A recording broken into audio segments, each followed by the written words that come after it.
en los móviles, profe. También habíamos hablado de, por ejemplo, la arquitectura que tienen estas, que son los dispositivos móviles, la historia y la evolución, las generaciones que han existido, los componentes del hardware, o sea, del computador, aplicaciones en dispositivos móviles, sistemas operativos para los dispositivos móviles y programaciones móviles. Perfecto, entonces lo que habíamos visto en general era todo lo relacionado a dispositivos móviles. Todo lo que estamos viendo nosotros en esta introducción a la ciencia de la computación siempre va a ser un repaso muy general, ¿no? Entonces van a tener aprenderlo y comprenderlo y evaluarlo y ver algunas mejoras en todo lo que va a implicar su carrera, ¿ok? Así que por eso es lo que tocamos tantos temas diversos en poco tiempo, ¿ok? Entonces ahora vamos con otro tema. Permítame un momento sacar mis diapositivas. Deme un segundo. Están aquí todos.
Profe, Dígame, dame un segundo. gracias.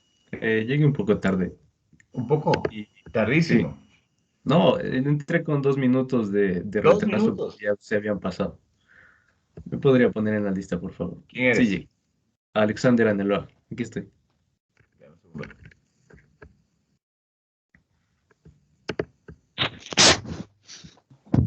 Hombre, Alexander Aneloa. listo. Listo, gracias, profe. A ver, vamos a ver dónde están mis apuntes. Guardemos esto. Cerremos. Minimicemos.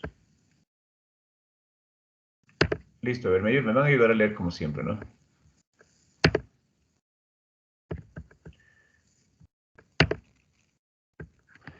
Bueno, en esta mañana vamos a hablar acerca de vamos a un breve repaso de lo que son los sistemas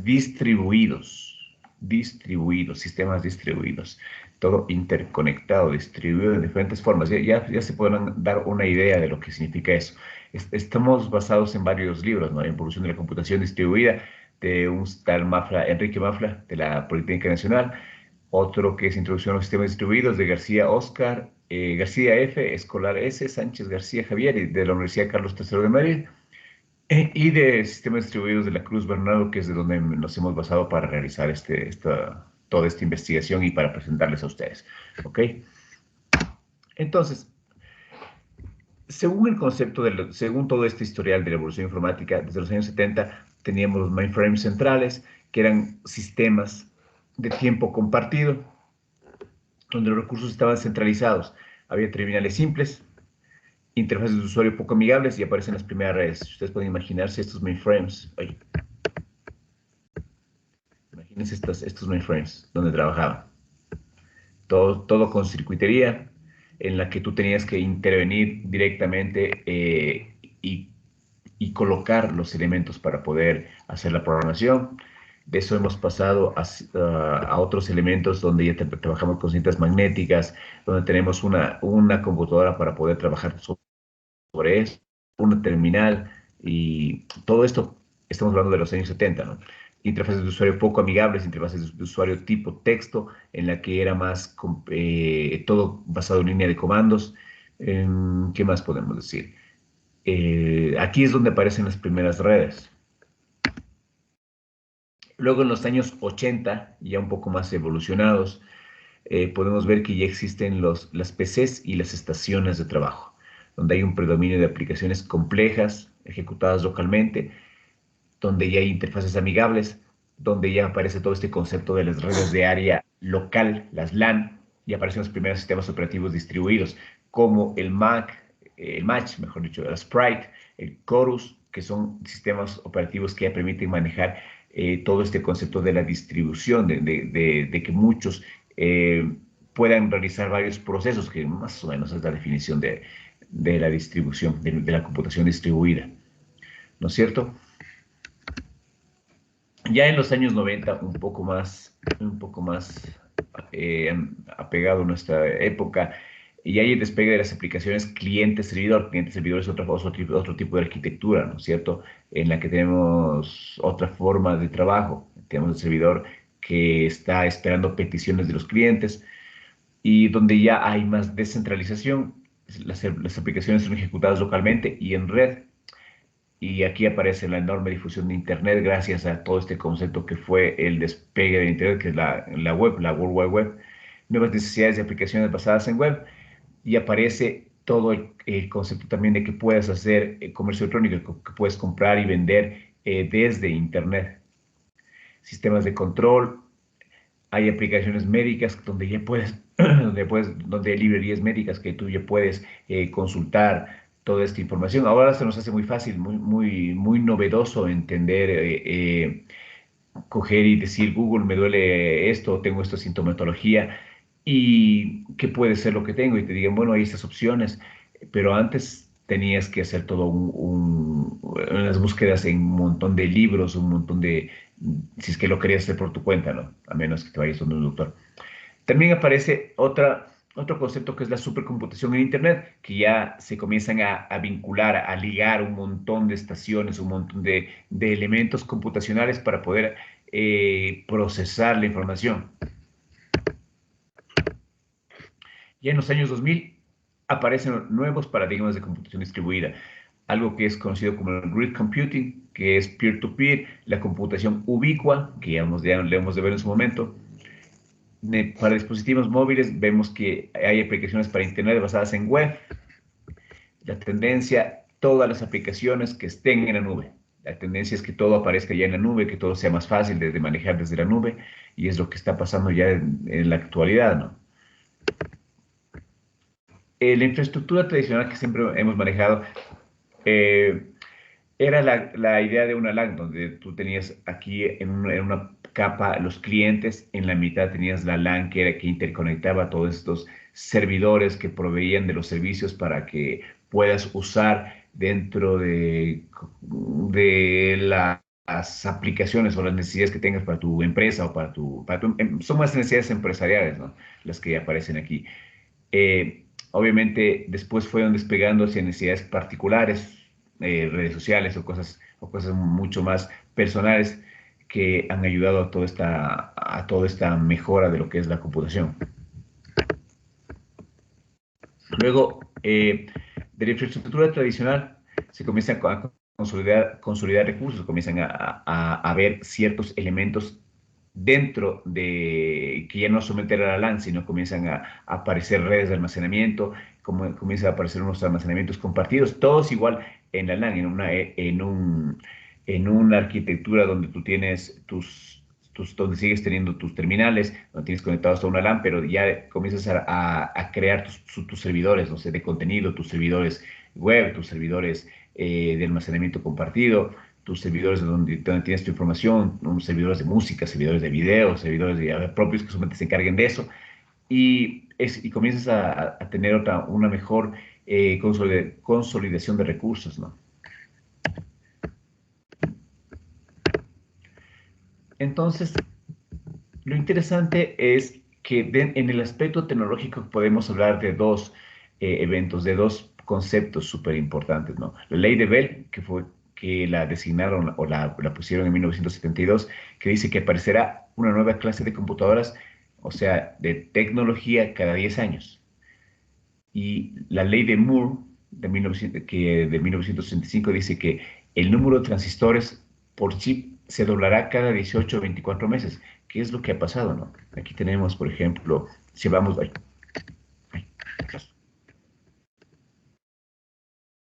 si hablamos de tecnología, hemos pasado desde los ábacos de la Pascaltina, que es una idea de computación que se tenía antes, a la Leibniz, a la Hollerith, a la ENIAC, a la MARC, a la IBM, a la Conrad SUSE, no, perdón, de la Abaco a la Pascalina, a la Leibniz, a la Hollerith, a la Conrad SUSE, a la IBM, a la MARC, a la ENIAC, a la IBM System 370, a la Macintosh, la computadora personal y ahora la portátil, que somos una de las generaciones que hemos, o sea, todo el avance tecnológico, cómo se ha ido todo ese concepto, haciéndose cada vez mucho más accesible, mucho más pequeño, e inclusive es lo que dicen, ¿no? Los transistores se van reduciendo y todos son puestos dentro de circuitos integrados. Claro que existe un límite según este concepto que habla mucho de esto, la computación cuántica, ¿no? Que nos dice que este proceso de miniaturización no es que es infinito, no es que siempre la va a ser más pequeña, más pequeña, más pequeña, más pequeño, sino que hay un límite donde ya el concepto de paso de electrones, el concepto físico de la electrónica, de electricidad sería, ya no puede permitir pasar la energía porque ya como que se salta, ya hay un concepto bien interesante que ustedes van a ver cuando vean computación cuántica o cuando topen ese tema, o si es que lo topamos aquí. Pero ya no se puede todo miniaturizar y hay un límite. Entonces ahí es cuando aparece otra forma que es la computación cuántica, que es lo que está comenzando un poco a evolucionar en estos en los últimos años, ¿no? Porque que aún está en pañales, está súper en pañales sobre eso. Entonces, dentro de la infraestructura tradicional, nosotros tenemos el sistema operativo como una interfaz que nos ayuda y nos facilita la comunicación con todo este montón de circuitería, porque si nosotros pudiésemos sacar todos los elementos, veríamos que es todo un sistema. A un sistema operativo inclusive lo podemos definir como un sistema de sistemas. Porque ¿qué me dice eso? ¿Por qué me dice por qué podría definirse un sistema operativo como un sistema de sistemas? Suena medio redundante, ¿no? ¿Qué me O sea, dice? lo que nos ayuda a interactuar con los componentes internos de la máquina, con el software. Ya, es un sistema operativo, ya. ¿Y por qué piensan que puede ser un sistema de sistemas? O sea, porque está realizando muchas acciones a la vez y cada una de estas acciones es como comandada por un sistema. Y bueno, y se forma un conjunto de sistemas eh, o sea, que al final forman una computadora, Claro, algo así. porque sí, por ahí algo así, ¿no es cierto? Porque decimos que solo el hecho de tener nuestro monitor tiene todo el permitir hacer la transmisión de imagen o que se pueda ver algo en la computadora, es todo un sistema, todo un montón de elementos que permiten mostrar y graficar lo que implica la imagen, ¿no? El sistema de audio también es todo un sistema completo que tienes que pasar por circuitos, que traducir el sonido, el sonido a ondas y reproducir. El teclado también es un conjunto de sistemas que tienes ahí un montón de teclas que tienes que saber cuáles son las que seccionan. O sea, es un sistema de sistemas. Por ejemplo, otra forma también de ver a un automóvil también es como un sistema de sistemas. ¿Por qué?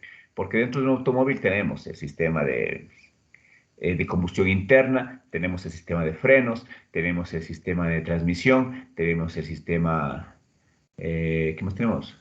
El sistema Frenos, aire de embrague, acondicionado. dije, el sistema de Ujú. frenos, el sistema de todo lo que es la caja de cambios, todo eso son subsistemas, todo es un montón de componentes que dentro... ¿Siguen aquí? ¿Sí me ven todavía? Ahí, parece que se me fue la Sí, sí, conexión. legal. Ah, ya, parece que fue la conexión. Entonces, son este montón de sistemas que aparecen inmersos para lograr otro sistema y el sistema operativo se encarga de comandar a todos estos elementos. En la infraestructura distribuida en las máquinas virtuales tenemos sistemas operativos encima de los cuales pueden crear ciertas estaciones, ciertas herramientas de trabajo que son las máquinas virtuales que vienen a reemplazar o a, no reemplazar, no sería reemplazar la palabra, que vienen a permitirnos interactuar, a pesar de que estar en un sistema, meternos hacia otro subsistema, a otro sistema interno, que es una virtualidad. Tenemos el concepto de que nosotros estamos trabajando en Windows y creamos una máquina virtual de tipo VirtualBox y con esa nos conectamos y creamos una interacción, una máquina virtual con un sistema operativo diferente, ¿no? Podemos, pues, como podemos dentro de ese Mac OS y así crear otra forma de simular, o no sé, simular, crear otra forma de trabajo dentro de nuestro mismo computador donde están integrados varios sistemas, ¿no? Tenemos, como les digo, el de Windows y dentro le podemos poner una Mac, o tenemos nuestra Mac y le podemos poner a un Windows y dentro de la Windows podemos ponerle a otro y vamos escalando así a varios subsistemas que van integrados y podemos acceder desde todos ellos hacia recursos. Y inclusive utilizan mucho para poder hacer todo este concepto de ocultamiento de información para que no sepan quién eres, que cambies de un sistema hacia otro, creas una máquina virtual. Que me suena aquí. Sí, aquí. Hacen eso de las máquinas virtuales o si no cambian las IPs también. No te escucho. Decía que hacen lo de las Cambio. máquinas virtuales o ¿Se me cambian lo que escuchan? es el tema de las IPs. Perdón, repíteme, no te escuché bien. ¿Puedes repetirlo, por favor? O sea, como usted decía, hacen lo que es el cambio de máquina por medio de la máquina virtual y hacen cambio de IPs con VPNs y todo eso, para que no les Claro, encuentren. para ocultar así. Me han contado, me han contado, para poder navegar por esas páginas chéveres, dices. Ah, sí, exacto. Ya. Entonces, un sistema distribuido lo podemos definir como un sistema formado por recursos de computación, hardware, software, físicamente distribuidos e interconectados a través de una red que se comunica mediante paso de mensajes y cooperan para realizar una determinada tarea. Entonces aquí tenemos mi sistema, que tienen por aquí un Wi-Fi, un router, cada uno se encarga de hacer diferentes acciones, pero todos se comunican y cooperan para poder realizar diferentes tareas que necesitemos dentro del procesamiento de información, ¿no es cierto? Otras definiciones que me da leyendo esto. A ver, Byron Vladimir, dame leyendo, por favor, porque creo que se me está yendo a mí la conexión. Byron Vladimir, ¿me copias? Byron Vladimir, Tito. Sí, pero ahorita solo logro ver la pantalla de las cámaras, no veo la presentación. Ahí, me avisas. No, creo que mi computadora se trabó. No me sale la presentación. Dar un rato, ya aparece. ¿Ya? ¿Ya? Ahí me salió, dice, otras definiciones. Un sistema distribuido es aquel en el que no puedes trabajar con tu máquina por el fallo de otra máquina que ni siquiera sabías que existía. Leslie Lamport. Y se me fue la conexión. Se me puso la pantalla en negro, espérame un ratito. Un sistema distribuido es aquel en el que los computadores localizados en una red... Ay, se me va.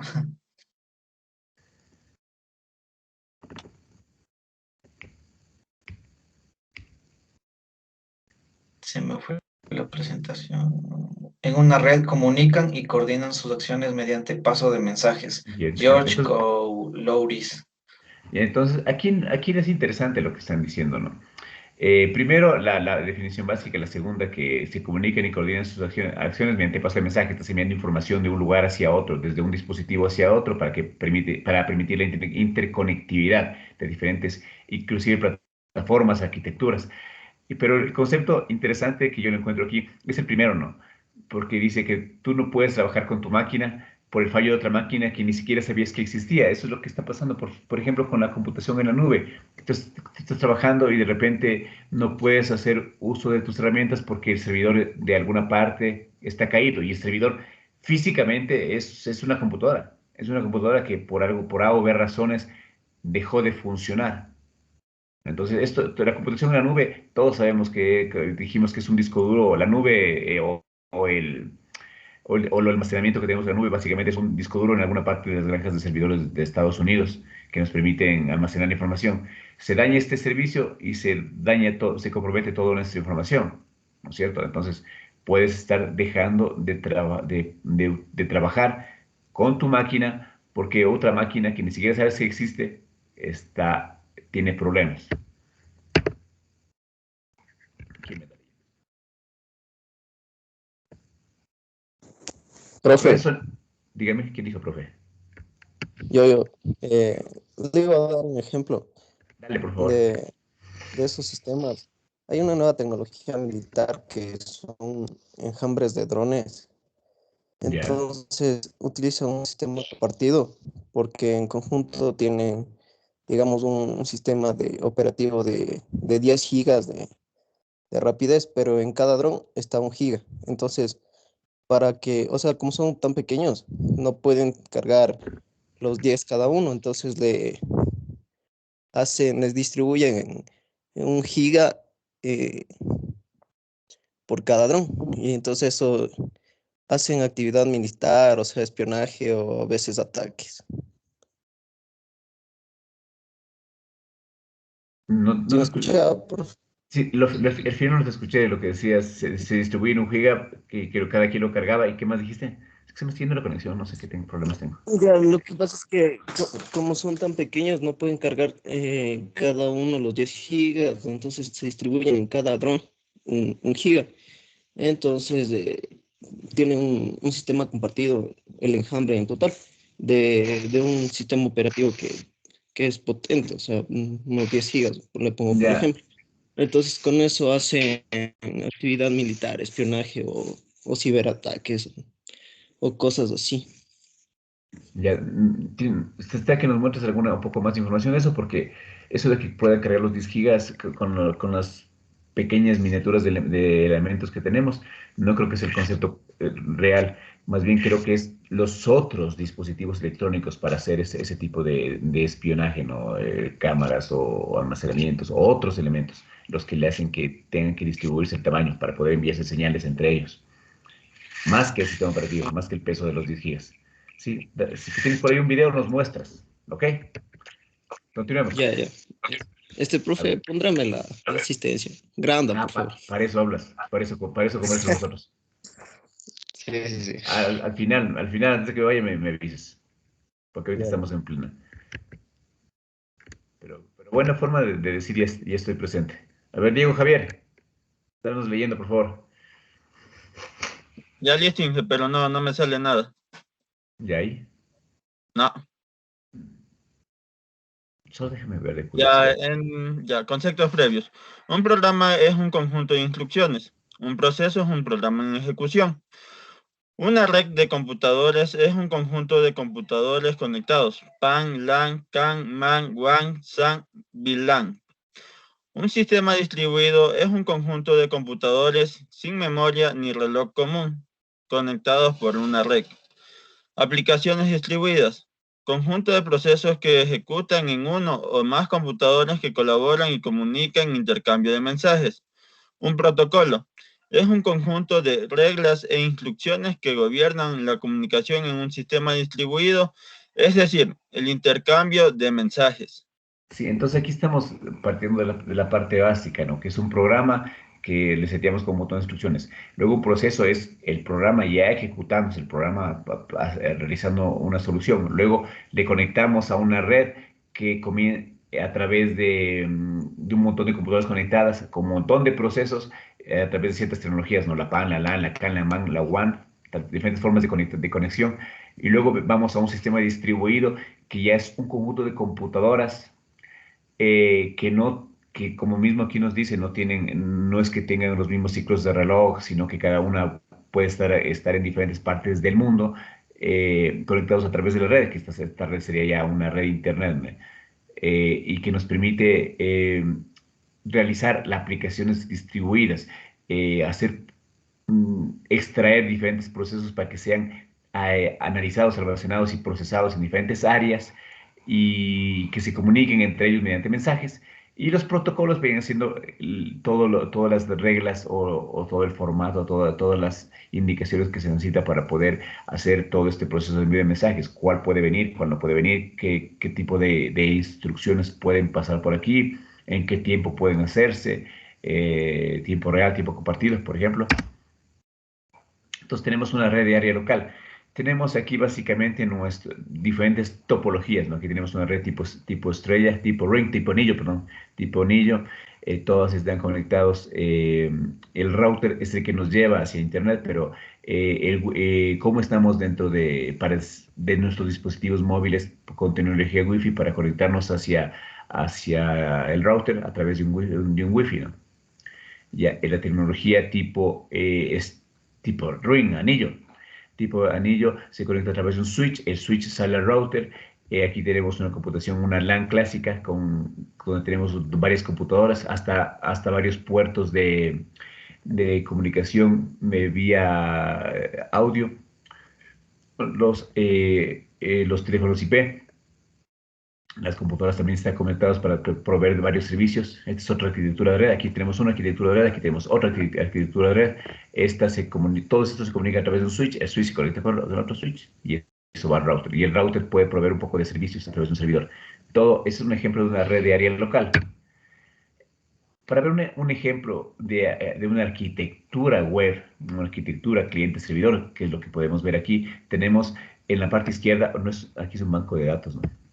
Está mal puesto la imagen de datos, donde este banco de datos es accedido a través de un servidor web en alguna parte del mundo. Es un servidor que puede realizar todito la actualización, el borrado actualización, borrado, creación de nueva información para ese banco de datos, la cual es conectada o accesible a través de Internet, para que nosotros podamos nuevamente conectarnos hacia ella a través de protocolos, ¿no? El HTTP, que son protocolos que nos permiten a nosotros enlazarnos con este servidor y obviamente con el banco de datos, y que hacemos eso a través dentro de nuestro sistema, dentro de nuestro computador. Tenemos un browser cliente que se encarga de manejar todas estas aplicaciones para que se conecte a Internet y luego vaya a través del protocolo al servidor y el banco de datos. ¿Quién me da leyendo todo esto? Gulfer.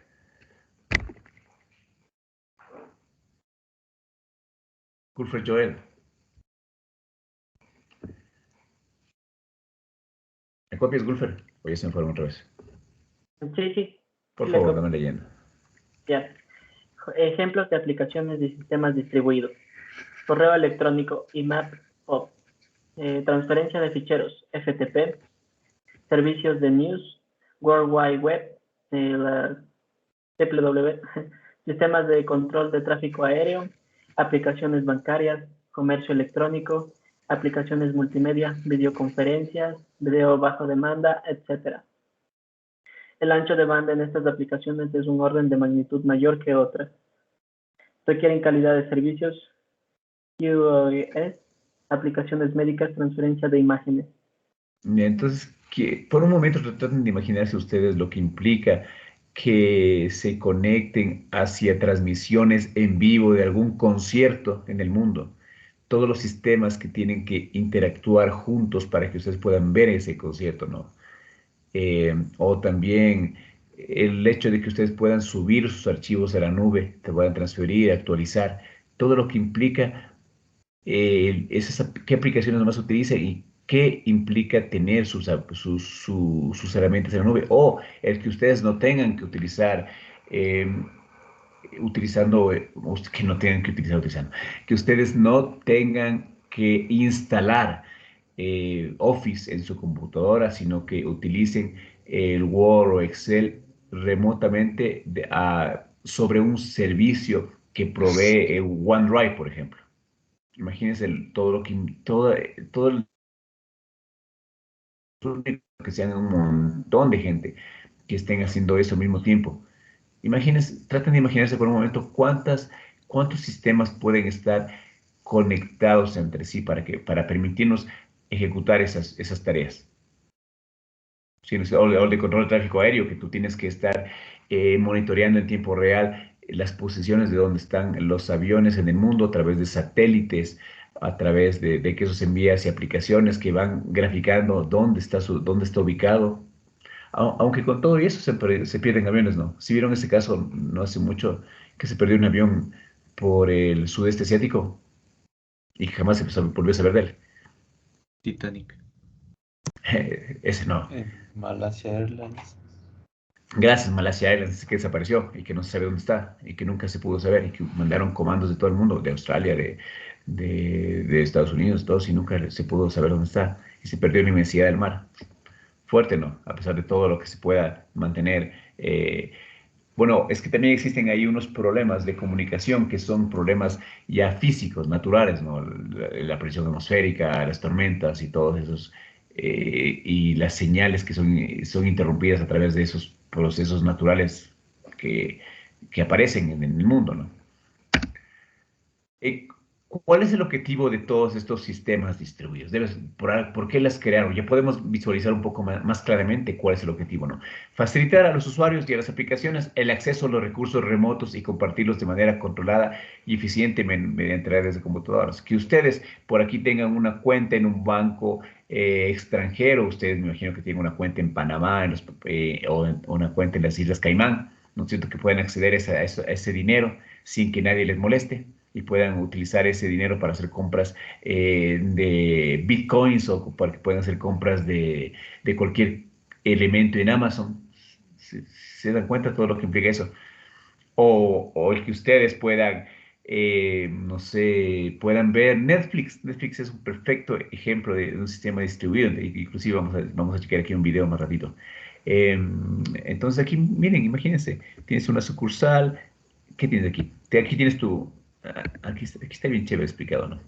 Tienes tu cuenta corriente, tu caja de ahorro, tu cajero automático. Aquí tienes un banco. Este banco está unido a la casa central. Esa casa central implica una empresa que maneje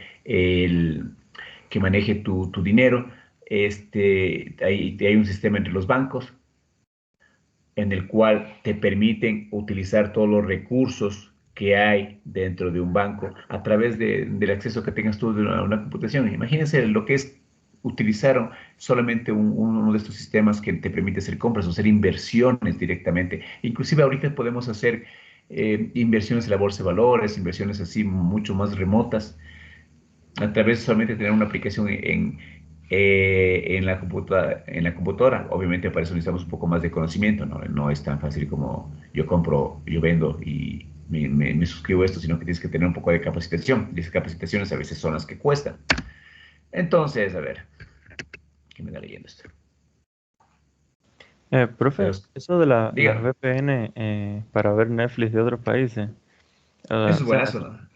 eso es buenazo, sí, pero eso no tiene ninguna implicación legal, ¿no? Eso no hay O sea, problema, una ¿no? VPN, chuta, no sé, yo veo así, cuando tienes bloqueada en YouTube, por ejemplo, y te dice aquí no puedes ver esto porque estás en un país que no tiene acceso a esto y simplemente coges el Opera y le dices, Opera, haz como que yo estuviera desde Europa y te abre tranquilamente las páginas, eso no sé qué implicación legal pueda tener, porque para eso mismo fue creado, pero es un buen punto, es un buen punto. Bien, tiene implicación legal de que no te pueden estar monitoreando porque siempre la red es susceptible de ser monitoreada, ¿no es cierto? Y te pueden los proveedores siempre han dicho eso, por ejemplo, cuando utilizas el modo a prueba de fallos, no, ¿qué modo a prueba de fallos? ¿Cómo se llama el computación en el browser? El modo escondido ese modo. El modo incógnito. Incógnito, gracias. Ese modo incógnito que se supone que es para que no se guarde registros en la web. Eh, Nosotros.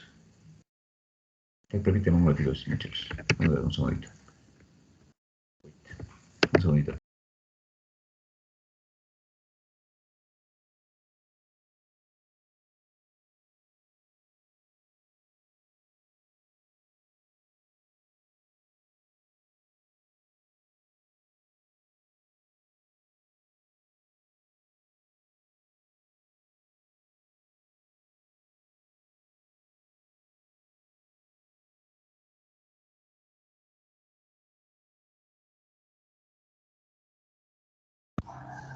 ¿Alguien sabe qué VPN era?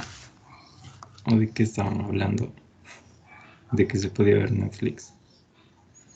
Sí, yo le estaba preguntando de que si cuando tú ves Netflix con una VPN, o sea, Netflix de otro país, que si eso tiene alguna implicación legal, que si, o sea, si está permitido. O sea que en otros O sea, no países tiene es implicación gratis legal, ver. o sea, sería que, por No, no es ejemplo, que es gratis ver Netflix, solo que en otros países hay contenido que no está en el tuyo, ¿me entiendes? Ajá. Por ejemplo, The Office yo no la puedo ver aquí en Netflix Ecuador, tengo que conectarme a Netflix Inglaterra o Estados Unidos. pero Está de puedes ver en Office Amazon en Prime. Netflix. Yo lo estaba buscando y no lo encontré, con razón. Sí, está en Inglaterra, creo. Déjame ver. A ver. Cha madre, yo buscando esa serie como desgraciado. Gracias, Héctor. Está en Prime Video, oigan. En Prime Que Video capaz que lo está. estabas viendo en inglés ya nada. ¿Quién verga tiene Prime Video? Ya estoy viendo que ustedes han sido más piratas que qué, En buscando cómo Repelis. ver. La VPN, el Espérate. concepto de la VPN básicamente es que te conectes, simular que te conectes desde otra parte, ¿no? Entonces, ¿qué utilizas tú para hacer una VPN, Héctor Manuel? Yo utilizo dentro del Opera, si le bajan ustedes la aplicación Opera, al browser Yo, Opera, ahí puedes activar una VPN. Ahí te dice activar VPN en el Opera, y le dices desde qué lugar quieres conectarte. Por ejemplo, pones de Europa, pones de Australia, pones poner de Estados Unidos. Y lo que justamente dice el concepto, ¿no? Hay ciertos servicios que no aparecen para Latinoamérica. Si se meten a YouTube, a veces dice, este video no está disponible para su país. Vaya, cámbiese de país. Como que fuese así nomás. Entonces tú dices, ah, ya, pues me cambio de país, perfecto. Abro mi Opera, me cambio el VPN, le digo, simulen como que yo estuviese fuera en la conexión, como que estuviese dentro de Estados Unidos. Y vuelves a lanzar el video y se puede ver. Debemos hacer Inge, una. una pregunta. Yo tengo entendido que hay muchas VPNs que son de pago, pero asimismo hay las que son gratuitas. Pero yo he escuchado una vez que las que son gratuitas no es muy recomendable usar porque a la final es como que el producto terminamos siendo nosotros y nos pueden sacar datos también. O sea, sí, con Es las gratuito, VPN de pago puedes asegurar la privacidad de información, porque es un servicio que pagas. No puedes asegurar eso con una VPN gratuita. claro, eso es lo malo de la gratuidad de la información. Estás entregando tus datos. Eso es lo malo. Nada, es gratis. A ver, ¿quién me iba leyendo? Yo era Alejandro. Dame leyendo, por favor. Entonces, ahí. Ya, sistemas distribuidos y paralelos. Sistemas distribuidos. Tienen como objetivo compartir recursos y colaborar mediante redes de computadoras. Los sistemas paralelos tienen como objetivo un alto rendimiento, speed up y alta productividad. Máquinas paralelas, arquitecturas dedicadas, multiprocesadores y multicomputadores. Redes de estaciones de trabajo trabajando como un multicomputador, cluster. Ya, y ese es el concepto del grid computing, ¿no? Entonces, los sistemas distribuidos se comparten los recursos y puedes utilizar diferentes elementos dentro de otros sistemas. En cambio, en los sistemas paralelos tienes diferentes computadoras que están ayudándote a procesar tu información, o sea, multiprocesadores que están ayudándote a que tú se procese en paralelo las cosas que tú estás haciendo, o sea, hacen que sea mucho más rápido el proceso o el trabajo que tiene interno, ¿no? Parecería lo mismo, pero no es tan parecido, ¿no? Porque en el uno las dos procesan al mismo tiempo, por eso es paralelo. Las dos procesan al mismo tiempo, se distribuyen las tareas, pues, procesan los dos al mismo tiempo, y en cambio en el otro utilizas los recursos que ya están instalados. Y leyendo, estoy un montón de información. Wilson Sebastián, por favor, si es tan amable.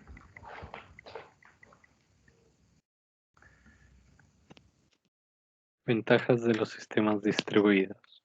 Compartir recursos, HW, Hardware, SW, software. Hardware, software. hardware, software, datos, impresoras, computadoras, dispositivos de almacenamiento, datos, archivos, páginas web y redes, etc. Acceso a recursos remotos, modelo cliente-servidor, modelo basado en objetos, ofrecen una buena relación coste-rendimiento, capacidad de crecimiento, escalabilidad, tolerancia a fallos, disponibilidad, replicación, concurrencia, servicio a múltiples usuarios simultáneamente, velocidad, capacidad global de procesamiento disponible para ejecución paralela de aplicaciones. Entonces, todo esto es lo que podemos decir de ventajas de los sistemas distribuidos. Todo lo que podemos hacer en función de que estos elementos están disponibles para toda la gente, ¿no? Pero también tiene una desventaja.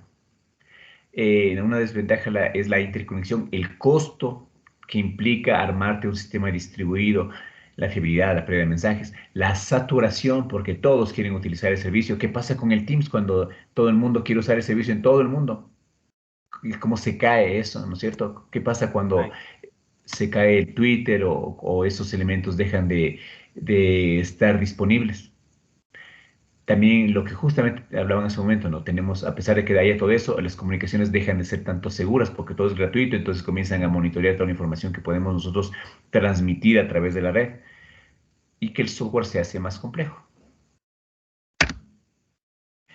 ¿Y qué podemos tomar en cuenta nosotros al momento de diseñar un sistema distribuido?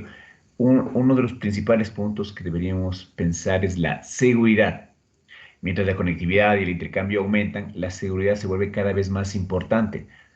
Obviamente, ¿por qué? Porque un sistema distribuido es que nosotros tengamos disponible el servidor para poder hacer transacciones bancarias. Pero obviamente, si es que está en la nube, es susceptible de que alguien pueda extraer esa información con diferentes prácticas, ¿no? de robo de información. En la práctica común, los sistemas proporcionan poca protección en contra del espionaje o de la intrusión en las comunicaciones. Por eso es lo que el integrar, el diseñar un sistema así, implica que tengas que utilizar recursos, inclusive no utilicen recursos ecuatorianos, sino recursos en otros, con mejor conectividad en otras partes del mundo, servidores en Estados Unidos, servidores en otra parte que te permite hacer mejores. Porque, por ejemplo, nosotros estábamos haciendo alguna vez en un instituto un trabajo de crear todo este sistema para hacer videoconferencia, o sea, crearte básicamente el manejo de Teams para poder hacer las clases, ¿no? Pero de repente nos contamos en que nuestro proveedor de servicio de Internet iba a ser un poco calamitoso y no nos iba a dejar, se caía la aplicación, se bajaba la aplicación, se iba la conexión, había problemas de luz, todos esos que son problemas un poco tradicionales en nuestro entorno, ¿no?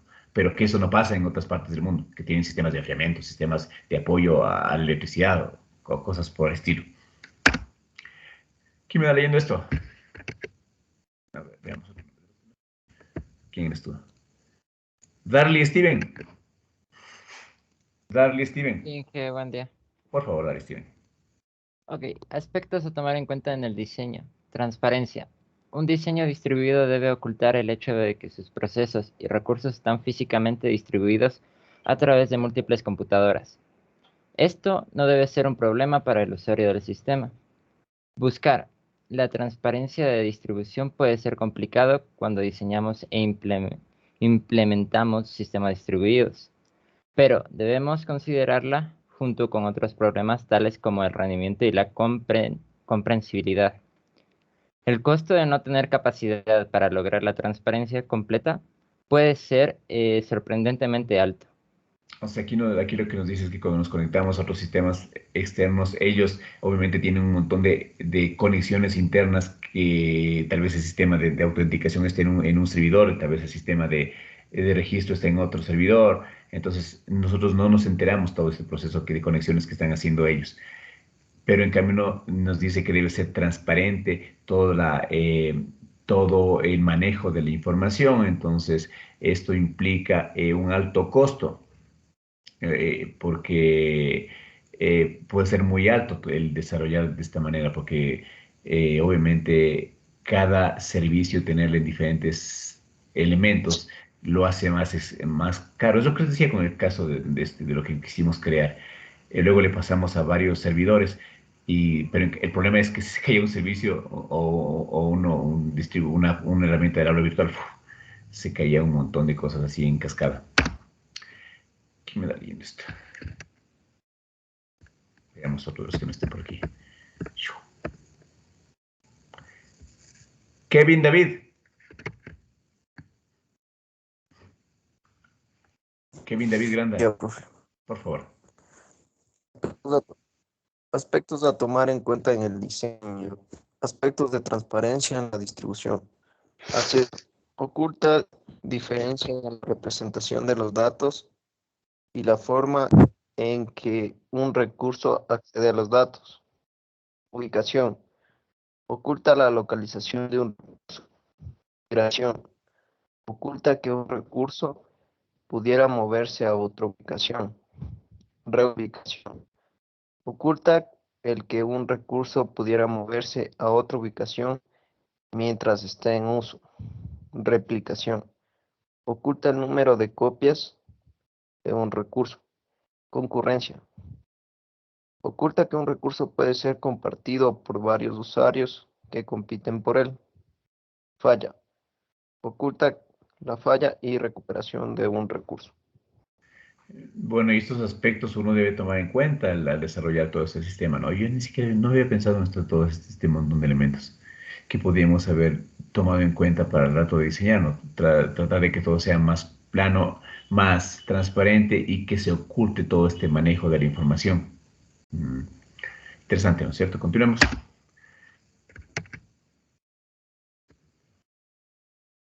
Nicolás Andrés. Aquí, profe. Por favor, Nicolás. Aspecto a tomar en cuenta en el diseño. Grado de apertura. Un sistema distribuido debe ser abierto, es decir, ofrecer servicios de acuerdo con las reglas estándar que describen la sintaxis y la semántica de dichos servicios. La interoperabilidad define la extensión mediante el cual las dos implementaciones de sistemas o componentes de fabricantes distintos pueden coexistir y trabajar juntos y únicamente se apoyan en sus servicios mutuos, tal como se especifica mediante un estándar común. La portabilidad define la extensión mediante la cual una aplicación desarrollada para un sistema distribuido A se puede ejecutar, sin modificación, en un sistema distribuido B que comparte la misma interfaz que A. Deme un segundito, muchachos.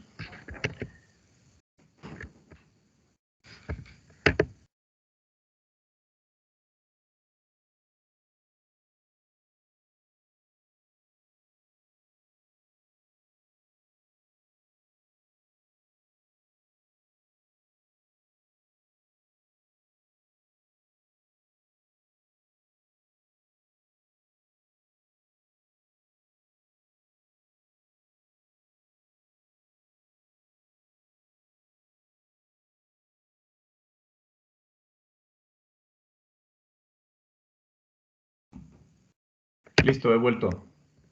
Es hora pico en esta casa.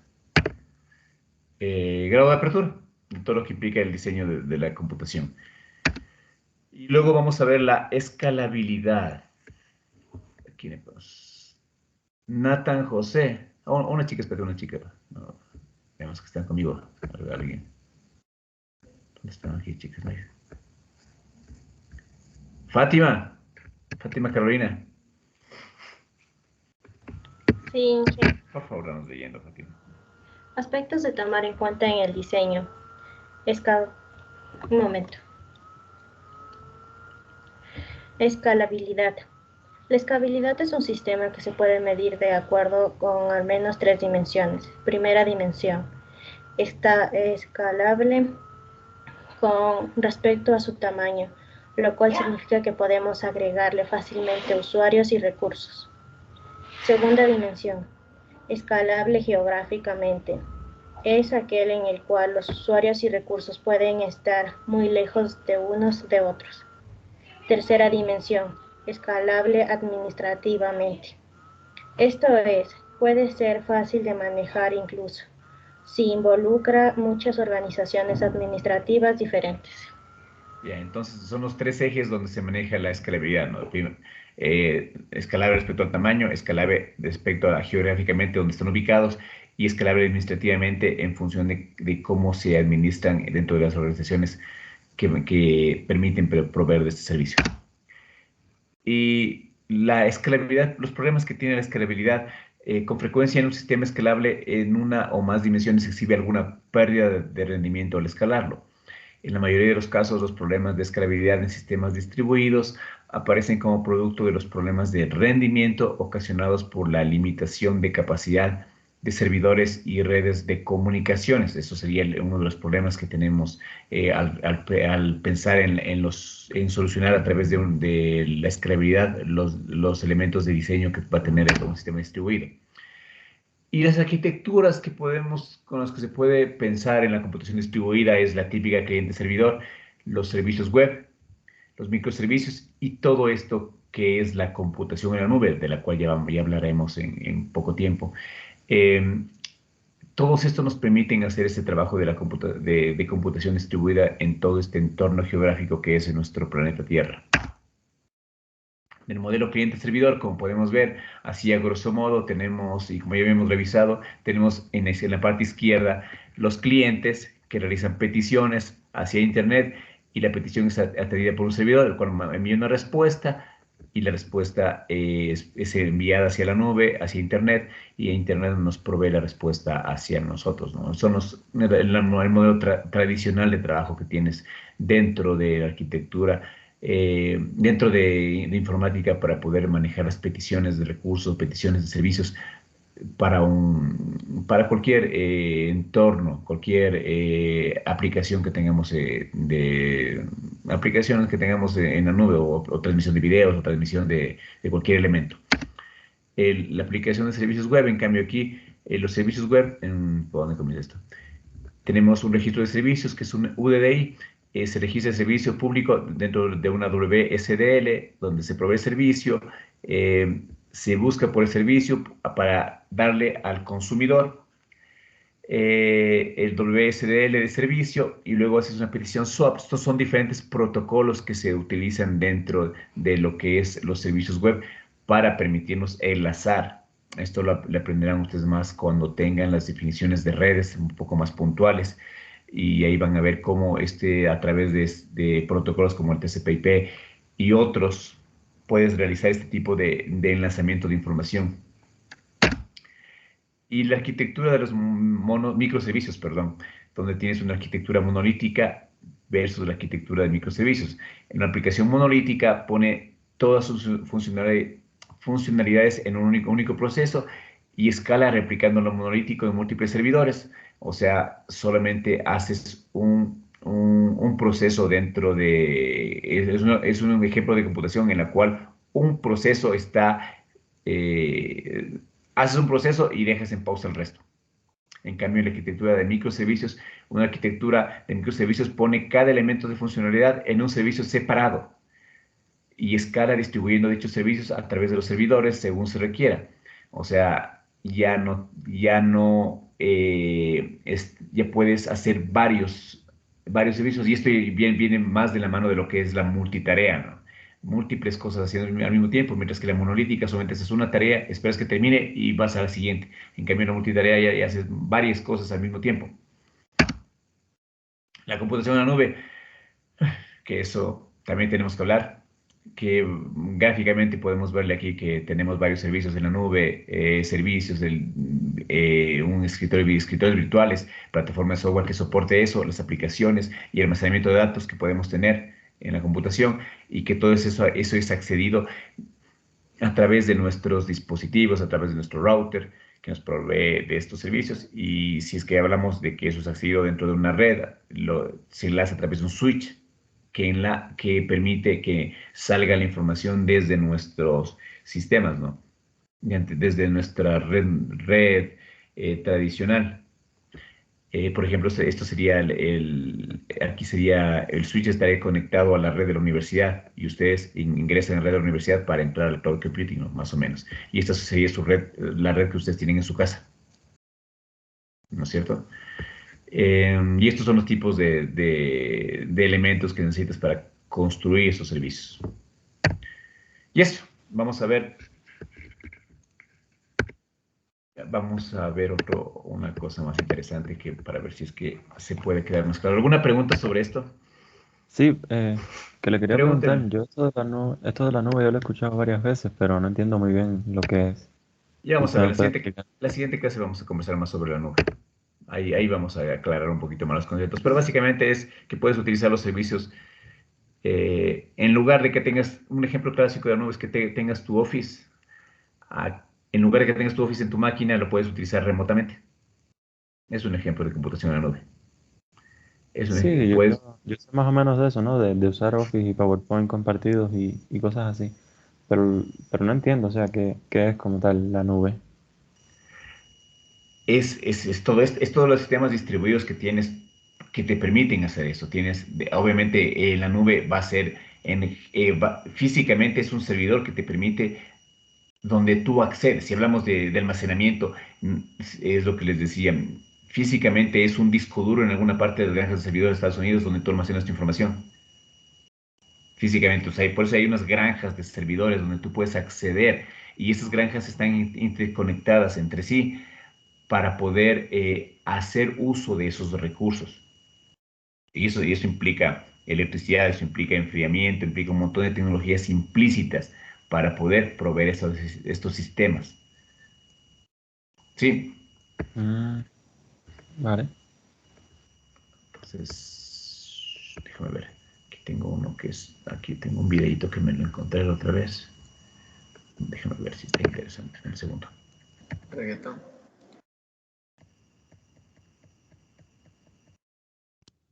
El reggaetón del programador.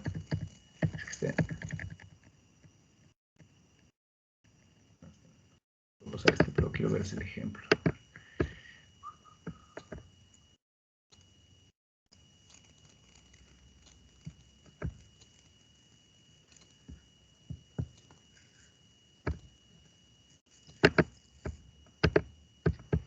A ver qué tal este señor. Deme un segundo.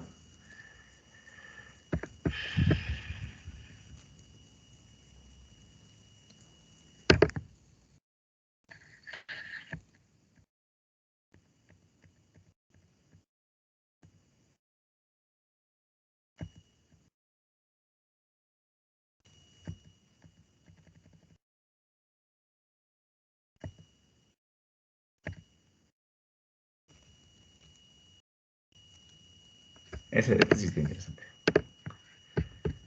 Vamos a compartirles a este señor que nos explique.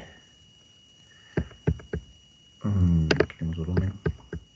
Compartamos. Pongamos audio. Ya, ahí va el señor.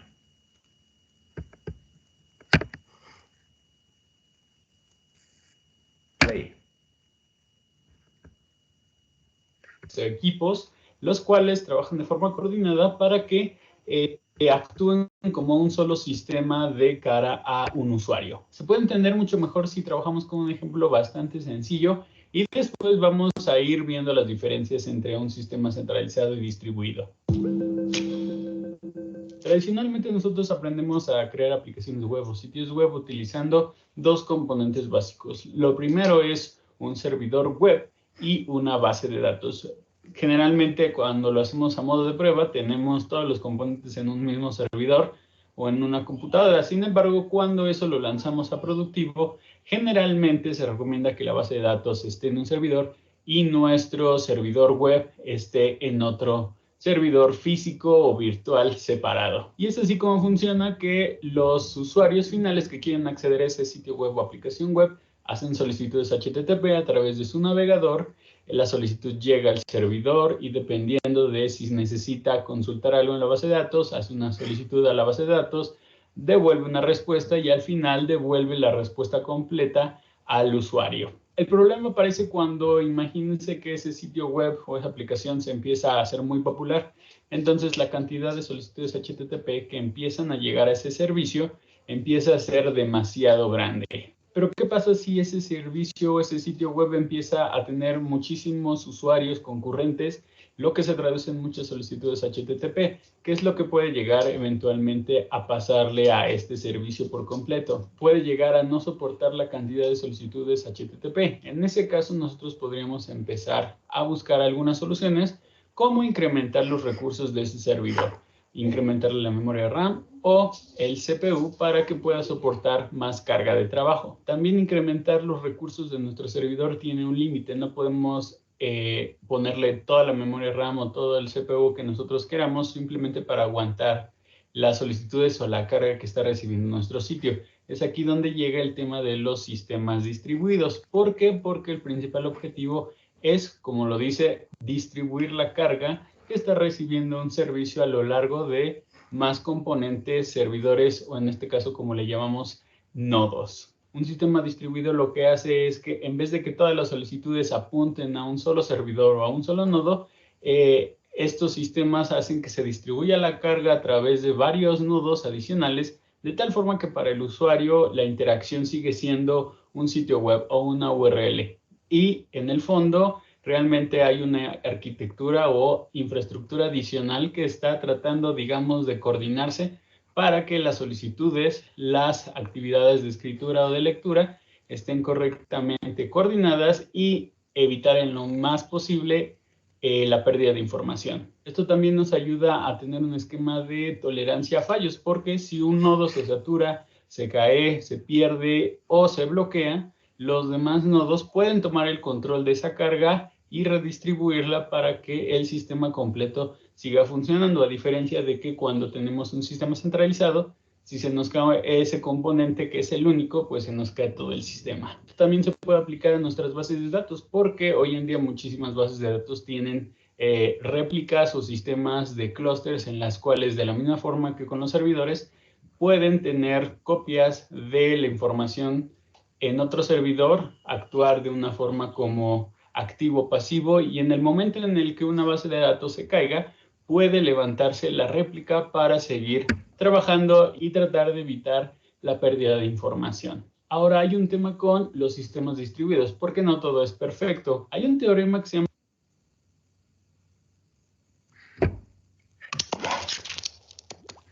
Hola, soy Estrella. Les presento mi secreto de...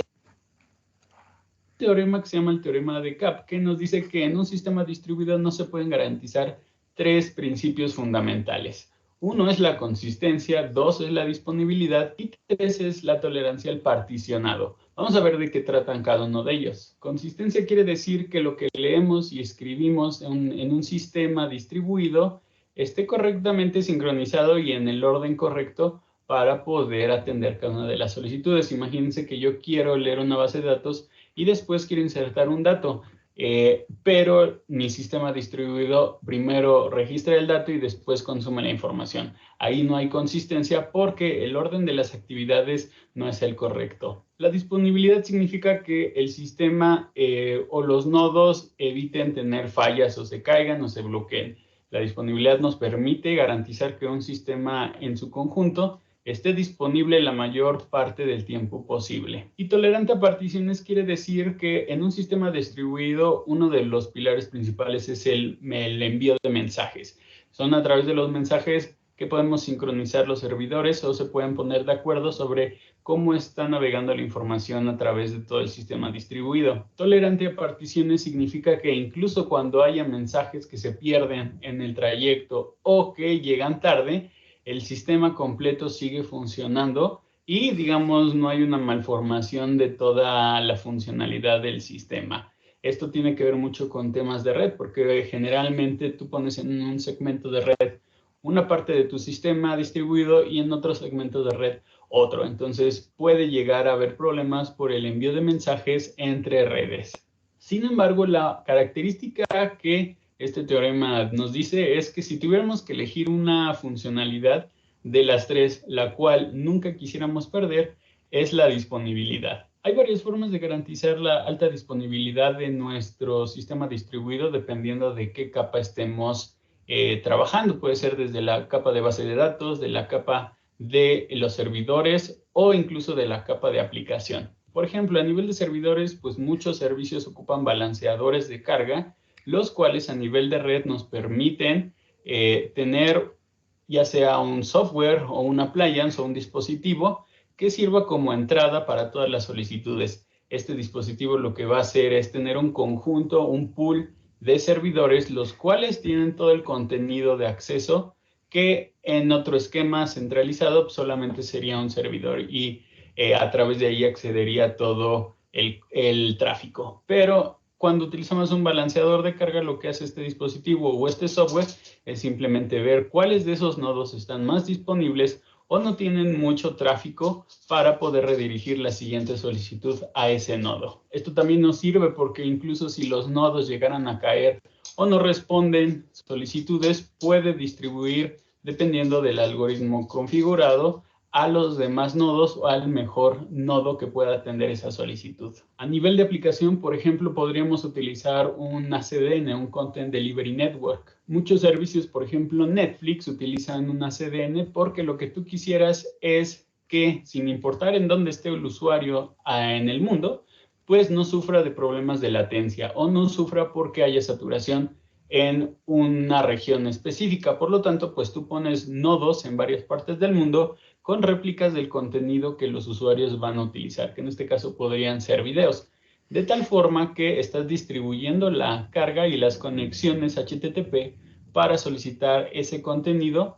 dependiendo del nodo más cercano en el que se encuentre el usuario. Es decir, nunca vas a saturar tu único recurso solamente por estar centralizado, sino que lo divides y los colocas en diferentes partes del mundo o las regiones más cercanas en donde están tus usuarios para que la carga y las solicitudes se sigan distribuyendo. Y para las bases de datos, lo que les comentaba es que ya muchos motores de bases de datos incluyen estos esquemas de alta disponibilidad o de configurar clusters, que es básicamente lo mismo, tener varias réplicas de la base de datos o manejar cierta información de la base de datos y entre ellas tener mecanismos de sincronización para saber cuál es la última información que necesita saber todas las instancias o todos los nodos y en caso de que llegara a sufrir un problema un nodo, tener una réplica ya sea para levantar esa nueva instancia de la base de datos o simplemente para redirigir el tráfico de las solicitudes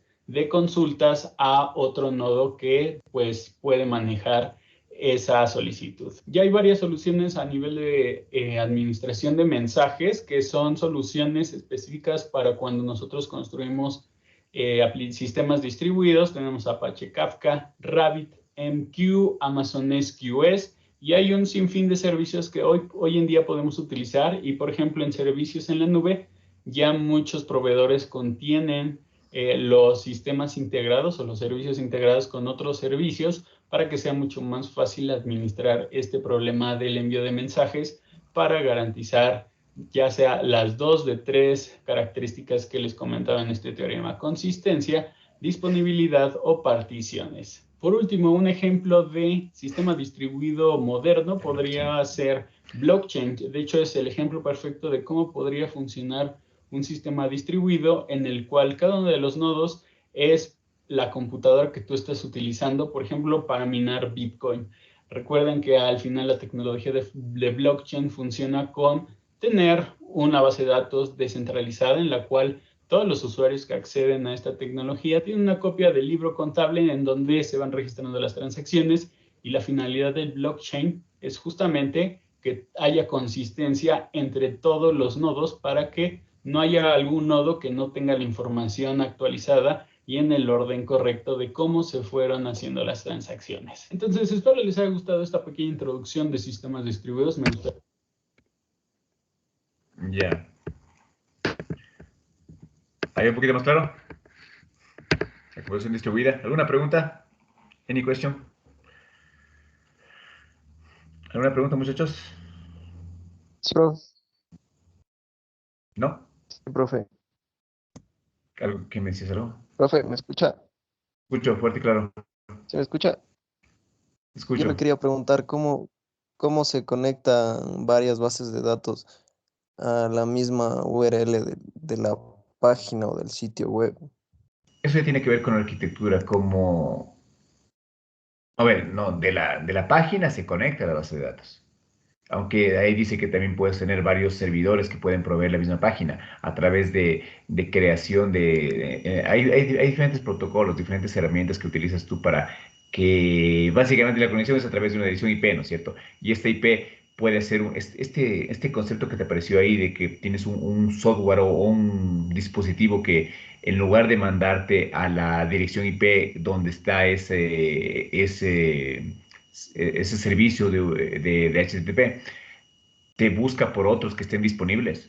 Eso no me acuerdo si es software o si es físicamente, pero distribuye, o sea, tú mandas, por ejemplo, a una 192.168.112.45. Y a este 45 tiene una subred que en lugar de toma lo que viene de ti y te manda a la 45.1, 45.2 y te va distribuyendo ahí según tu necesidad. ¿Sí me entiendes? Entonces todas esas se enlazan a través de la petición que viene desde tu computador, desde lo que tú le estás, o sea, que básicamente es una dirección IP, ¿no? Lo que viene a pedirte por otra dirección IP. ¿De acuerdo? ¿Sí? ¿Otra pregunta? Ojalá pueda Sí, responder. profe, gracias. Ojalá pueda responder nomás. Ya, muchachos, entonces nos vamos a ver la siguiente clase. ¿Quién era el que dijo que vino tarde? Antes de que vaya. ¿No hay? Gracias. Granda. Con razón estás ahí que preguntas. Yo también dije, disculpe, Castillo. Aparecieron. Yo también, profe, Morillo. ¿No Castillo, Darly. Sí, profe. ¿Por qué te hice hablar? Otro, grande dijiste, ¿no? Grande Centeno. ¿Qué más? Me voy. Además, Granda y Castillo. Yo también, profe, Morillo. ¿Morillo o Murillo? Morillo. ¿Qué ese milagro que vengas a clases? Yo sí, estoy en todas, profe, solo que inicio tarde, entro tarde. Te quedas dormidito. Ya, pues despertarás más temprano. Nos vemos, muchachos. Muchas gracias. Nos vemos en la siguiente clase. Nos vemos. Gracias. Bye bye. Hasta luego, profe. Gracias. Luego, Inge. Hasta luego, profe.